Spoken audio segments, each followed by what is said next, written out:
Entonces, de aquellos viejos trabajos que se hacían en el siglo XV, XVI, XVII, que se pueden decir, no eran denostativos, pasan en el orden burgués a ser denostativos. Mujeres en la casa. En lo posible, en la casa. Y, yo digo, algo que ha sido muy señalado por la historiografía feminista británica, ¿no? Lo primero que hacía un obrero que subía peldaños en su trabajo y que correspondían a lo que antiguamente se llamaba la aristocracia obrera, había rubros en donde evidentemente el trabajo era muy distinguido. Por ejemplo, ser conductor de una locomotora. Es una diferencia muy grande con el obrero del riel. Enorme. O llegar a guarda de tren. Guarda de tren es el conductor del tren. Quien manda en el tren, ¿quién es? El que maneja el tren, no. Es el guarda. Bueno, y el fogonista, encender la máquina significaba casi un cálculo de ingeniería. No era poner carbón, carbón, carbón. Había que tener una serie de elementos matemáticos, porque si no, estalla. Esos eran lo que llamaba un gran historiador inglés que queremos mucho, Hobsbawm, que seguramente ustedes han conocido, figura notable que murió casi con 100 años, llamaba la aristocracia obrera.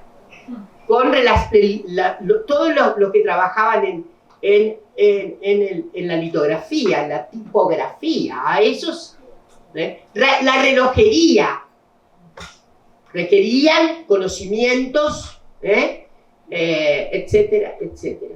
Bueno, hay una gran historiadora inglesa que muestra que cuando suben,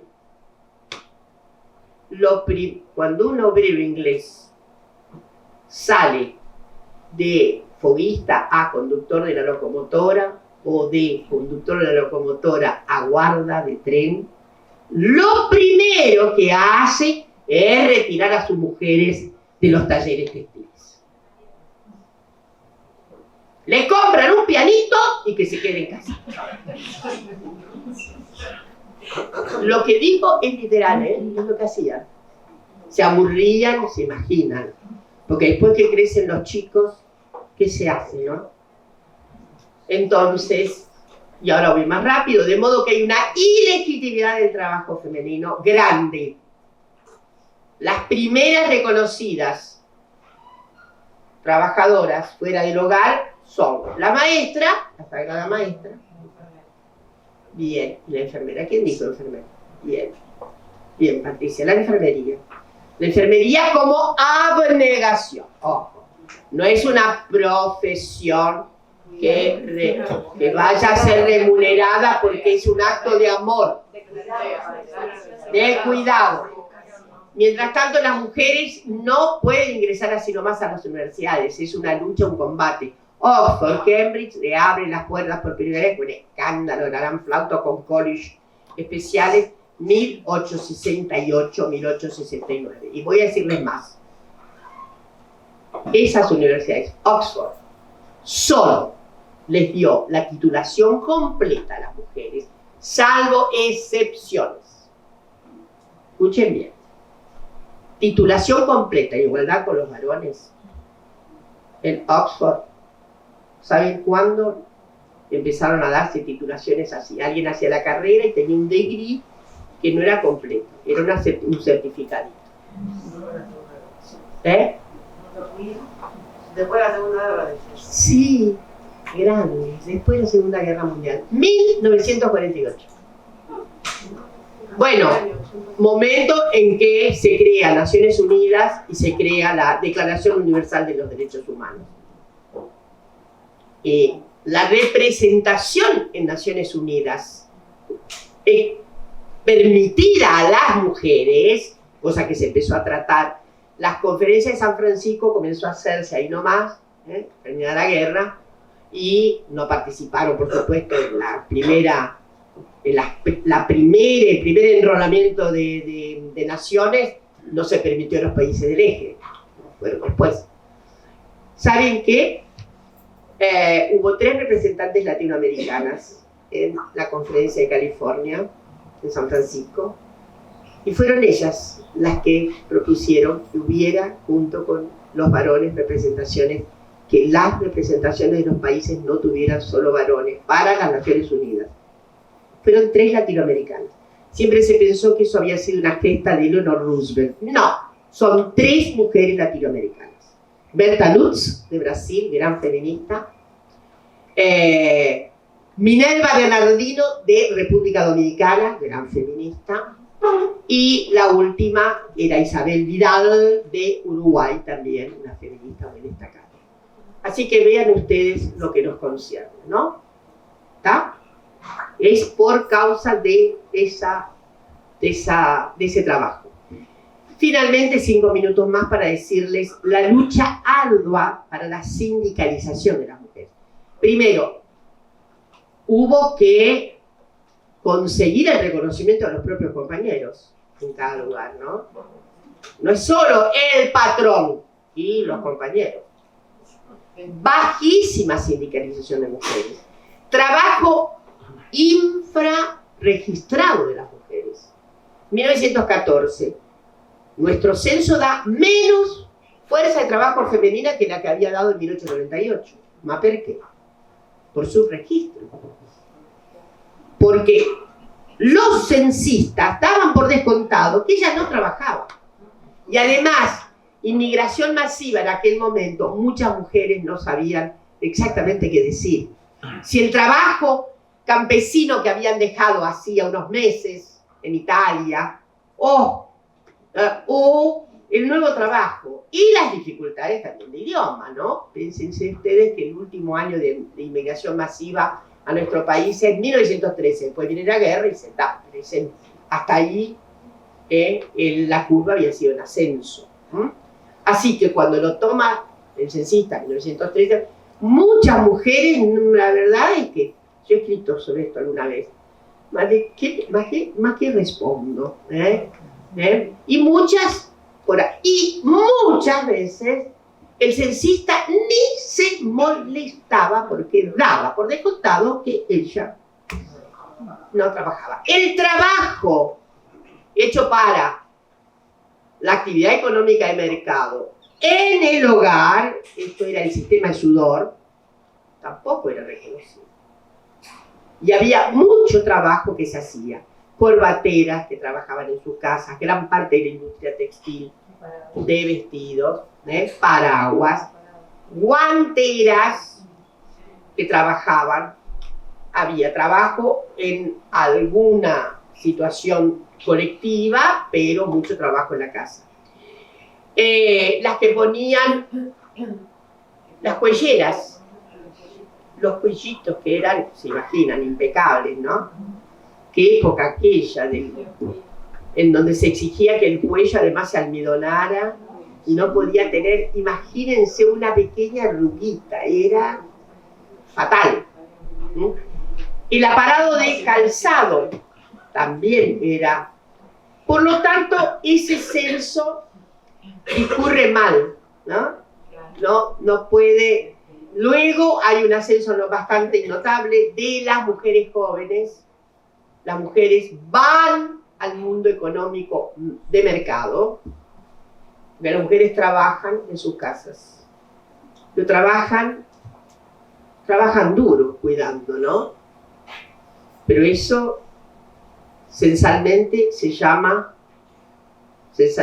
no se registra, ¿saben? No tiene registro. ¿Saben cuánto representa el trabajo doméstico? Hay varios países que han hecho, CEPAL está muy empeñada en hacer. Acá hubo, con Mercedes de Alessandro, ella hizo de manera bastante conservadora, confesó, digo porque se pueden tomar muchos ítems o no, como, depende. Y ella, Mercedes de Alessandro, hizo un trabajo de aproximación al valor, a la puesta en valor de toda la tarea que hacen las mujeres en el seno precioso del hogar. 16% del Producto Bruto. Pero hay un trabajo en México que muestra 23% del Producto Bruto. 23%. Quiere decir que si un día de estos las dichas amas de casa se propusieran una huelga general por tiempo indeterminado, el mundo no funciona. Puedo asegurarles que no funciona el mundo. Hay una feminista marxista muy interesante, ella, que dice que el verdadero modo de producción es el de la reproducción, porque el otro no podría andar. Lo que sí les quiero decir es que sí, nuestra ampliación, sin embargo, fue extraordinaria después de los años 40, una expansión muy grande, sobre todo en el sector servicios, y esto es lo que de alguna manera se mantiene constante. Se mantiene bastante constante las tasas de participación. Ha cambiado mucho la participación de las mujeres en las áreas rurales, por ejemplo, que son diminutas. Pero ha habido cambios extraordinarios. Del 30% aproximado que eran las mujeres en la población económicamente activa, los últimos datos que tenemos es que estamos pasando el 50%. Es una revolución extraordinaria. Es una revolución que debe mucho a una tremenda crisis. Porque como suele ocurrir, un periodo de crisis terrible puede significar luego un periodo de recuperación notable. Eso esperamos. El periodo de crisis fueron los años 90. Desempleo abierto, desempleo que llegó en el área de Santa Fe a 21%. ¿Y qué pasó con las mujeres? Salieron desesperadamente a buscar trabajo. Por lo tanto, en el 90, para mi gusto, se puso fin a la curva de participación de las mujeres que venía siendo transhistórica. Mujeres jóvenes que entran al mercado laboral. Reproducción, caída completa. Vuelta al mercado, 45 años, en las peores condiciones. Ninguna mujer reingresa al mercado laboral en la misma condición que salió. Se salió como gerenta de un banco, se vuelve como cajera. Esto lo ha planteado muy bien una queridísima investigadora, Helen Hirata, que es de origen japonés, brasileño y francés, porque hace muchos años que está en Francia, en el CNRS, y produjo un texto maravilloso comparando varios países. Igual, ¿cuál era el regreso al mercado laboral? Patético. Porque los varones tienen mucho más posibilidades. Primero, de admisibilidad. Dos, bueno, salen de una... están inclusive más cerca de las capacitaciones. ¿Está claro? En el orden de las capacitaciones, aún hoy día, las empresas siguen poniendo más varones que mujeres en las capacitaciones permanentes. ¿Está? Eso también lo ha estudiado una colega en Brasil.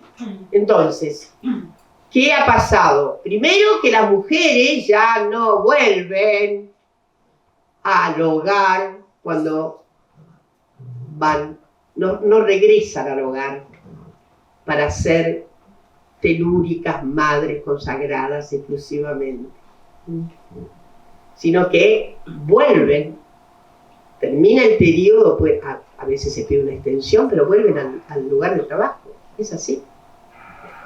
Ya nos abandonan. Quiere decir que no tenemos más esta curva, sino una meseta. Una meseta, como dice Catalina Weinerman, que está ocurriendo.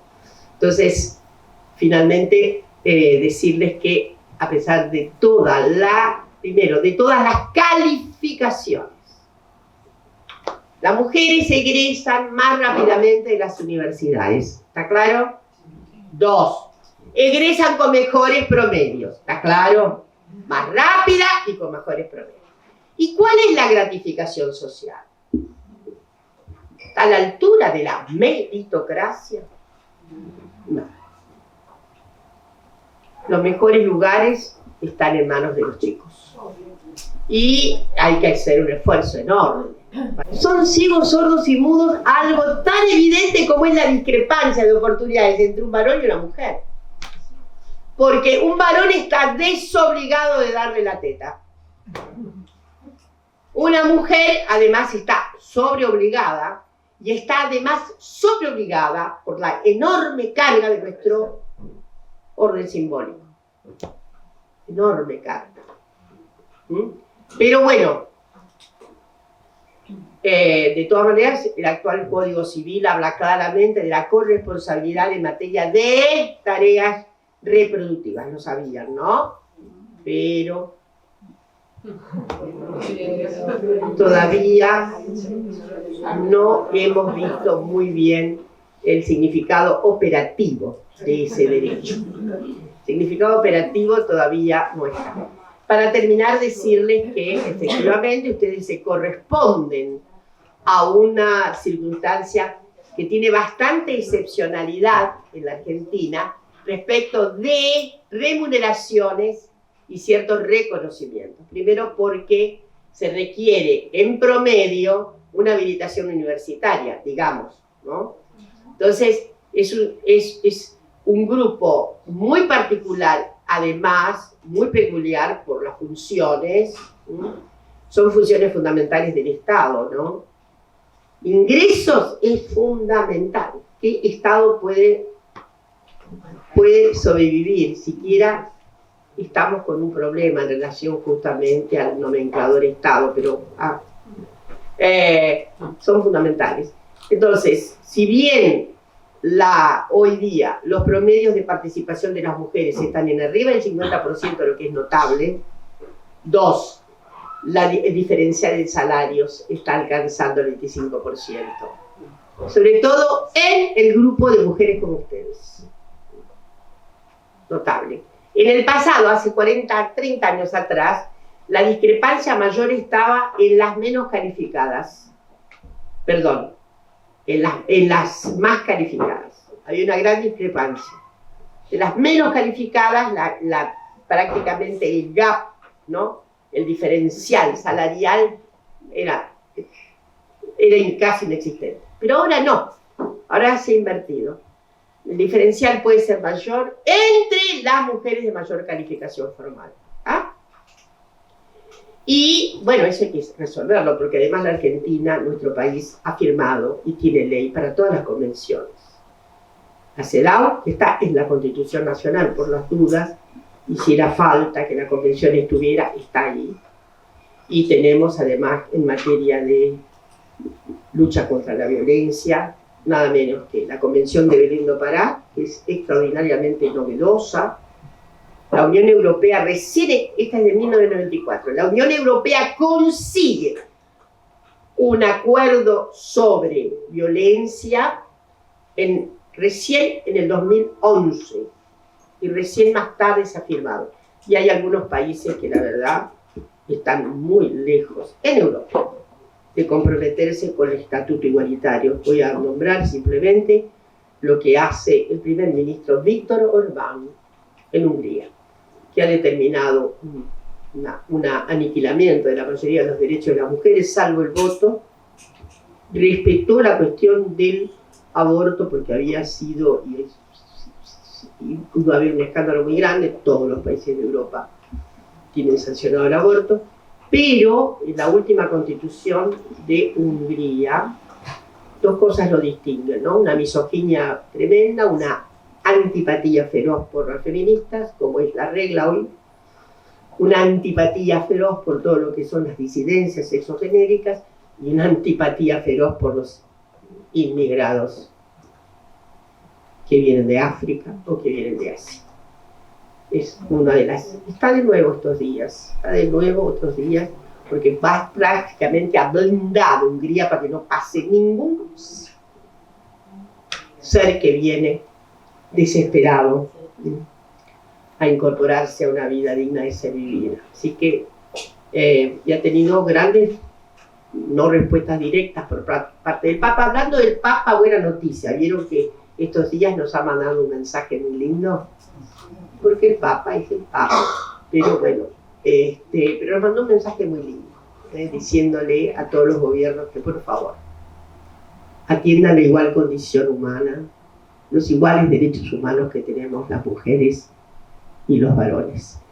Y para terminar, entonces, decirles que de todas maneras la Argentina tiene una composición de la mayoría de las mujeres dentro del sector servicios, comercios, servicios personales, etcétera, todos los servicios que tienen que ver, obviamente, con servicios del Estado, salud, educación, ingresos públicos, etcétera, etcétera, que significan casi el 70% de la fuerza de trabajo femenina.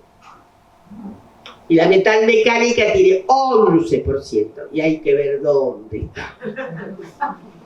11%, y para mí están en la administración, no están en la metalmecánica. Así que eso hay que revisarlo profundamente. Yo soy una gran animadora de las que nos animemos a nuestras hijas, a nuestras nietas, a vocaciones estrafalarias. Voy a terminar contándoles una anécdota que me pasó en plena pandemia. Me invita el grupo de aplicación del normal número 1, plena pandemia, chicas, era como plena, sí, debía ser agosto, septiembre. Y era sobre ESI, pero relaciones de género y tal. Se imaginan, niños de 8 y 9 años de edad. En mi vida he dado clases para niños de 8 y 9 años de edad, salvo para mis nieteces y para mis hijas, pero ahí es toda mi experiencia. Entonces, no, Sidora, te pedimos que se iba a hacer iba a ser por plataforma, para colmo, por Zoom, sin poder vestirme de payasa, de nada, ¿no? Y la otra cosa era que una parte ya se podía ir a clase, sí, que debe haber sido septiembre, por ahí, iba a estar en presencia, los chicos en copresencia, y otra parte asistía a través de la plataforma Zoom. Bueno, yo pensé, me fue muchísimo más grave pensar eso que pensar qué es lo que les voy a contar a ustedes hoy. Desde luego era, ¿y cómo voy a arrancar? Y qué sé yo, y bueno, y vamos a ver, ¿no? Entonces ahí, cuando ya estaba de frente a esas niñeces, 8 o 9 años de edad, a mí se me ocurrió comenzar, a ver, chicos, chicas, les pregunto una cosa, ¿qué diría papá, mamá, las tías, los tíos, etcétera, si una de ustedes, viene, saca la mochila y dice, ¿saben qué? Yo no quiero ni lavar platos, yo no quiero hacer las camas, yo no quiero saber cocinar, yo lo que quiero es aprender a ser astronauta. Y uno de ustedes, de los chicos, todo lo contrario, viene, sácase la mochila y le dicen, ¿saben, papis? Yo no tengo ningún interés en ser ingeniero ni nada. Yo quiero ser amo de casa. Yo quiero hacer las compras, yo quiero cocinar, yo quiero hacer esto. Y ahí, en medio de esa estrafalaria cuestión, pero que una manito, rápidamente una manito salvadora. Y entonces inmediatamente Sabrina se llamaba. Y le digo, Sabrina, sí. Bueno, Dora, yo quiero ser astronauta. Yo quiero estudiar para ser astronauta. Y voy a ser la primera mujer que llega a Marte. Chicas, hasta Marte no paramos.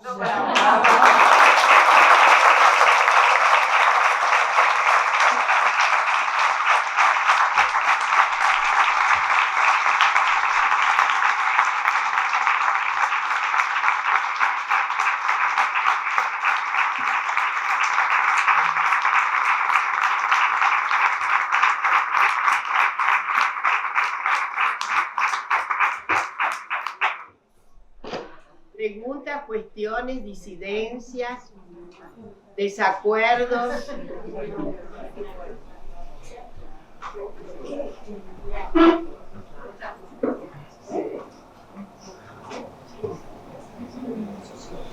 ¿Alguna quiere hacer una pregunta? Preguntarle a Aguadora y le pasamos el micrófono. ¿No? ¿Algún comentario?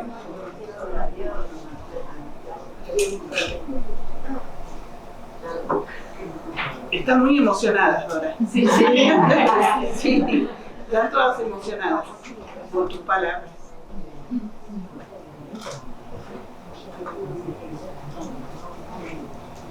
Por supuesto que yo no hablé de... Por eso surgió el feminismo, ¿no? 1848, primera gran asamblea en Estados Unidos, en Seneca Falls. Era ya muy estrepitosa la brutal exclusión de las mujeres. Y bueno, las mujeres habían ido una década antes, eran todas abolicionistas de la esclavitud, la mayoría de las primeras feministas fueron abolicionistas.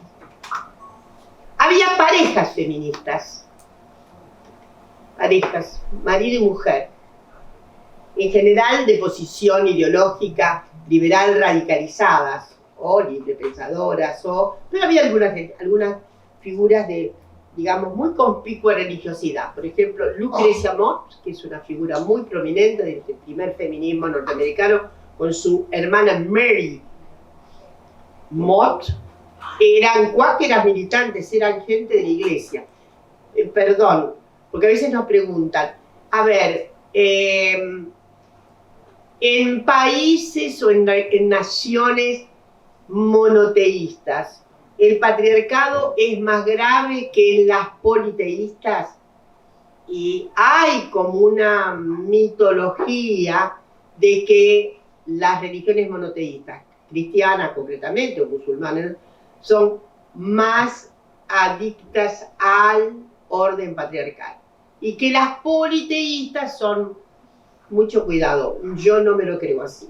Hay de todo en la viña del Señor, ¿está claro? Hay de todo, porque es cierto que para muchísimas compañeras afrodescendientes y demás, hay como una cuestión paramétrica, les gusta decir que en el paisaje primitivo africano hay un compartir, una equidad. No, el patriarcado estuvo en todo y cualquier lugar, ¿está claro? Entonces, y esta situación, por ejemplo, la de Seneca Falls, que es la primera asamblea pro-feminista, no existía el nombre feminismo. Feminismo es un invento de fines del siglo XIX.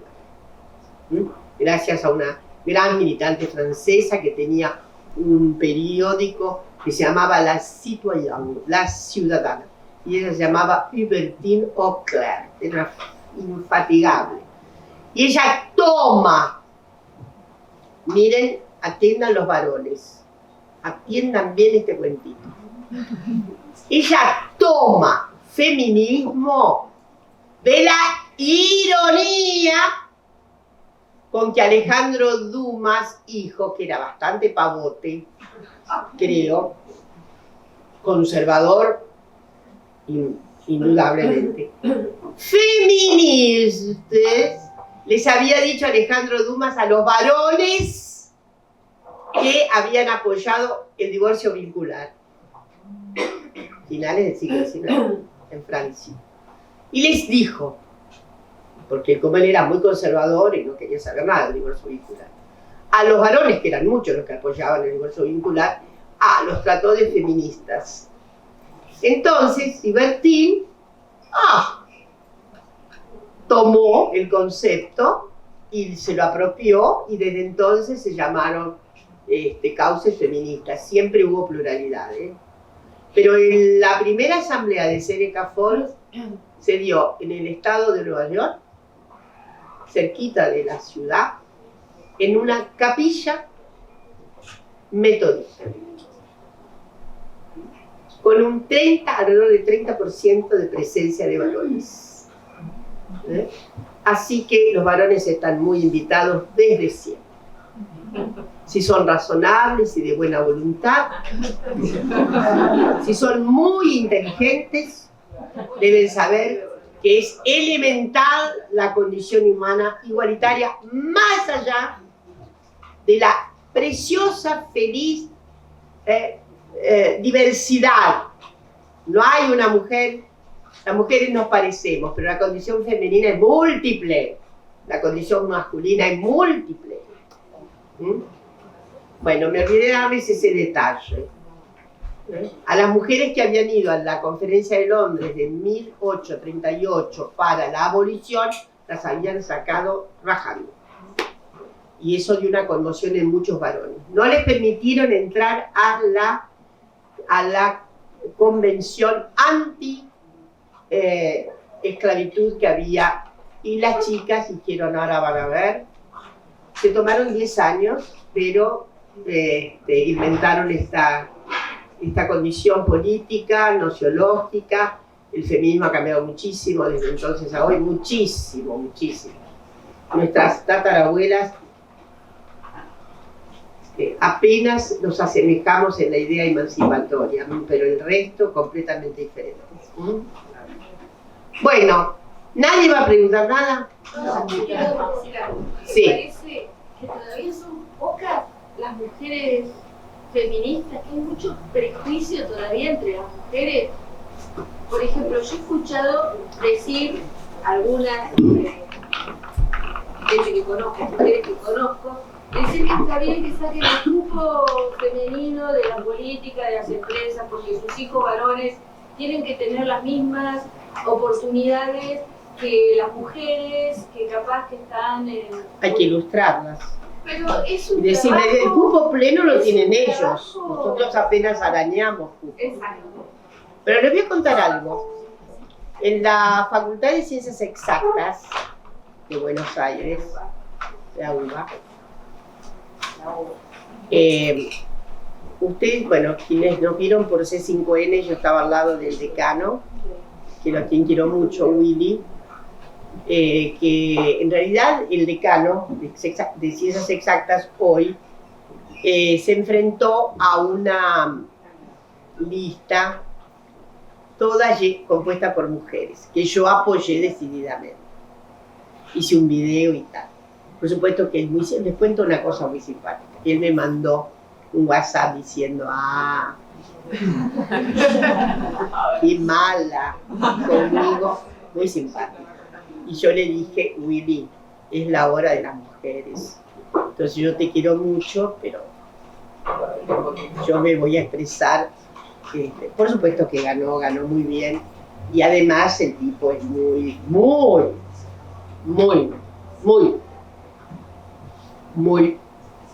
tiene una enorme perspectiva generalizada. Y bueno, y un bello día me habla y me dice qué me parecía, que sabía que yo lo iba a aplaudir totalmente, ¿no? Me llama y me dice que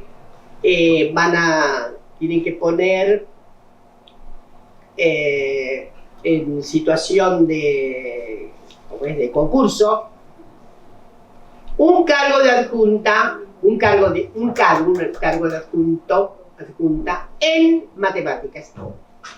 Y me dice, en matemáticas, en la carrera, exacta tiene varias carreras. Una de ellas matemáticas. No hay casi mujeres. No hay casi docentes mujeres. Entonces, ¿qué te parece? Hemos pensado que este llamado a concurso sea plano, solo para mujeres. Imagínate. ¿Cómo fue? Le dije, mira Willy, si vos haces eso, te ganás los premios internacionales feministas habidos y por haber, por século seculorum. Es una... me dice, no, me están jorobando, que el estatuto y tal. El estatuto, primero, la Constitución Nacional dice claramente que tiene la mayor igualdad. Si vos tenés un lugar en donde solo han cabido varones, este concurso lo hace, vuelve a ganar el varón porque tiene más chances. ¿Por qué? Porque no cría hijos, porque no tiene esto. Evidente que la matemática, para colmo matemática, ¿saben por qué matemática es tan difícil? Porque para ser creativo en matemática hay que alejarse del mundo, hay que subirse a la Torre de Marfil. Sabían, ¿no? Crear, es impresionante, ¿no? El aislamiento que tiene que tener. ¿Qué mujer se puede aislar 18 horas?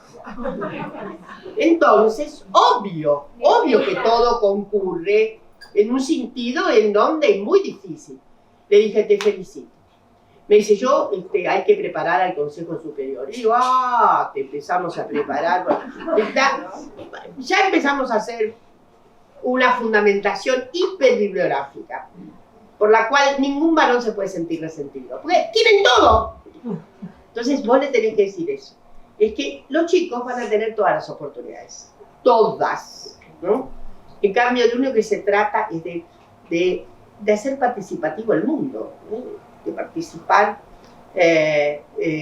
igualitariamente. Eso es lo que hay que decir, hay que decirlo bien, hay que dar a entender que no se trata de ninguna prepotencia matriarcal, Dios nos libre y guarde. Me acuerdo que una vez estábamos en un encuentro y alguien habló de matriarcado y yo dije, Dios nos libre y guarde. ¿Por qué? Porque las fórmulas patriarcales están completamente instaladas en cuerpos femeninos. Este es el problema que tenemos. Por ejemplo, esta señora que todavía no sabe discernir lo que a ella hay que ponerla en tela casi psicoanalítica. ¿Qué te pasó? ¿Cómo fue lo tuyo? ¿Cómo fue? ¿Cómo fue lo tuyo? A ver, contame. Van a ver que ahí hay algo abajo. Hay un malestar abajo. Hay un malestar. Miren, por supuesto que no podemos hacer psicoanálisis silvestre, ¿no? De ninguna manera. Pero cuando alguien dice algo, hay que tratar de ver, bueno, ¿qué es lo que está por detrás? ¿Qué es lo que está por detrás? ¿Está? Dora, recién, no sé si ya terminaste de responder a Adri, yo soy una defensora que tuvo 1, 2 o 3 partos sin anestesia, puede entender a un hombre con anginas.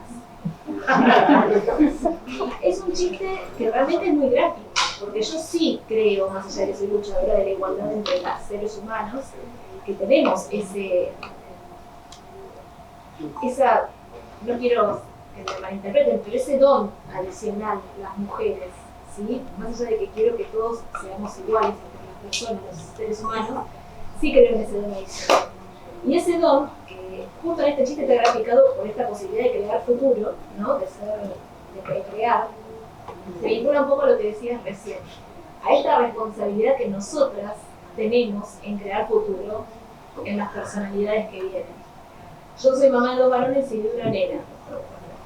Y potencio a la nena y educo a los varones en este tema de mamá y papá tenemos por responsabilidad en casa. Después mamá tiene la cabeza, como vos decías, en 18.500 cosas más que papá, porque tenemos ese plus. Pero bueno, creo que también nosotras, en esto que hemos graficado de la historia, tenemos que darnos cuenta de que nosotras somos las que creamos ese futuro. Y justo recién el comentario de Adriana me vino a la perfección porque sí, muchas veces nosotras mismas somos las que tenemos que crear esta realidad de igualdad entre géneros, ¿no? Sí, yo quiero decirte, querida, que el don es cultural. Nos han inculcado de tal manera lo beatífico, lo sacramental, las buenas personas que somos las mujeres. ¿No? Yo quiero ser clara. Somos tan malas o peores. Pero ese no es el punto. El punto es el derecho. El punto es la igualdad de derecho. Entonces, nada de beatitud. A las viejas feministas por ahí se le escapaba. Había alguna que queremos mucho, pero que era muy antañona en la percepción. Paulina Luisi, que en realidad es uruguaya-argentina, pero las queridas compañeras uruguayas la van a reivindicar siempre como uruguaya y no lo metemos. Porque la nació en Argentina, en Entre Ríos, y después Paulina es muy famosa. Además porque fue una de las primeras mujeres que estuvo en organismos internacionales, porque ella estaba contra la trata y había una protoorganización contra la trata internacional que estaba en Europa, así que Paulina, te hago todo este cuento, Paulina estaba convencida de que los derechos políticos tenían que ser dados a las mujeres, los derechos de sufragio, etcétera, etcétera, etcétera, porque las mujeres teníamos una bondad íncita mayor, y cuando íbamos a legislar íbamos a pensar más en el bien. Sigue habiendo una corriente. Lamento decirle a la querida Paulina, qué naivete. ¿Ah? Muy naif, muy naif. No es ese el punto. El punto es lo que dice un maestro del derecho, Bobbio. Un problema de derechos. Los varones también tienen emociones, se mean por las emociones, pero, como dice un gran autor inglés, en 1850 los varones ingleses fueron obligados a no llorar en público. Ahora, menos mal que todo esto está cambiando, ¿vieron? Entre las grandes modificaciones, yo estuve exiliada 8 años. Y cuando volví, una de las, primero, me era muy difícil reacostumbrarme, ¿no? Veía autoritarismo por todas partes, veía vestigios.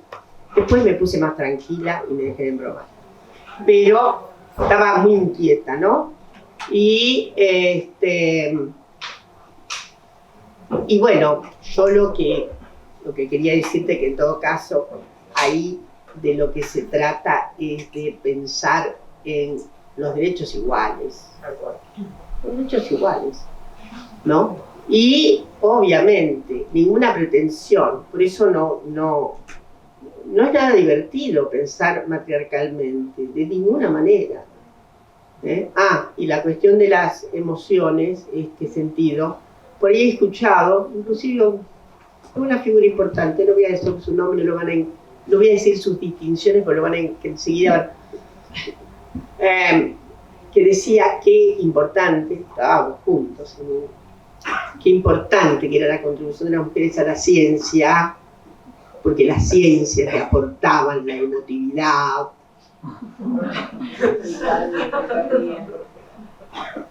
Perdón, los varones se emocionan, lloran por el fútbol. Y lo que quería contar lloran por el fútbol, patéticamente. Mira, mi marido se va a saber todos los resultados de un partido de fútbol y le pregunta a los DNI de los nenes y...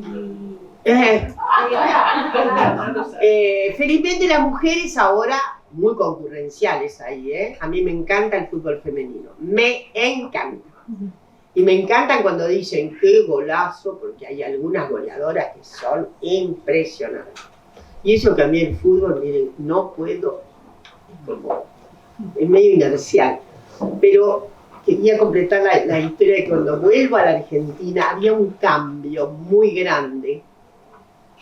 Después los varones empezaron a poner pedalitos y esas cosas, pero lo más notable en la cotidianidad, besito en la mejilla de los varones. En mi época, eso no existía. Eso era ¿no? Y eso para mí fue un cambio. Yo recuerdo que la gente de Brasil, que tenía en esto una acomodación muy temprana, Brasil, bueno, yo pensaba que en Brasil iban a ocurrir grandes cambios notables en términos de legitimación total, de ciudadanía completa, de las personas sexogenéricas diferentes. No ocurrió eso, porque el cotidiano de Brasil era muy amable en relación a las personas, por ejemplo, homosexuales, era muy amable, ¿no? Y llama mucho la atención eso de Brasil. Entonces yo decía, uy, este es un país que rápidamente va a ir al matrimonio igualitario. No, nada de eso. Brasil todavía no tiene ley integral contra la violencia. Tiene la ley histórica María da Penha, que fue obligado por la CID, por la Comisión Interamericana de Derechos Humanos, a raíz de casi el femicidio de María da Penha. O sea que, y nuestro país, que yo decía pacato, conservador, yo había hecho un trabajo que fue publicado en una pipí cucú revista en inglés, se llamaba Argentina, la modernidad problemática. Argentina, la modernidad problemática. En términos de constructos sexogenéricos, conservadores. Todavía todavía eran más fuertes las impresiones, yo diría comunes, homofóbicas, lesbofóbicas, en fin. Eso fue 2004-2005, no me acuerdo bien cuándo. Y yo estaba muy contenta además porque había tenido muy buena acogida y decía, bueno, la Argentina parece remoderna, pero trancamiento muy grande. Gente, 6 años, un poquito más tarde, teníamos ley de matrimonio igualitario.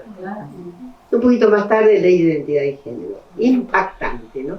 O sea que, consejo que doy, no desesperar nunca, y saber que, bueno, eso sí, hay que actuar, hay que accionar, hay que activar, porque en las 4 paredes de nuestras casas sola no hay nada. Sí hay actos notables, puede haber actos notables, actos de darse cuenta, actos de trascender. En las 4 paredes de mi casa me di cuenta que trascender, eso que decía Simón de Beauvoir, es romper las cadenas. No necesito salir en los diarios, pero empiezo a ser libre, a un costo grande, muy grande. Lo sabemos, pero no hay nada más importante que la dignidad. Nada más importante que la dignidad. ¿Está? Bueno, ¿algo más? Bueno.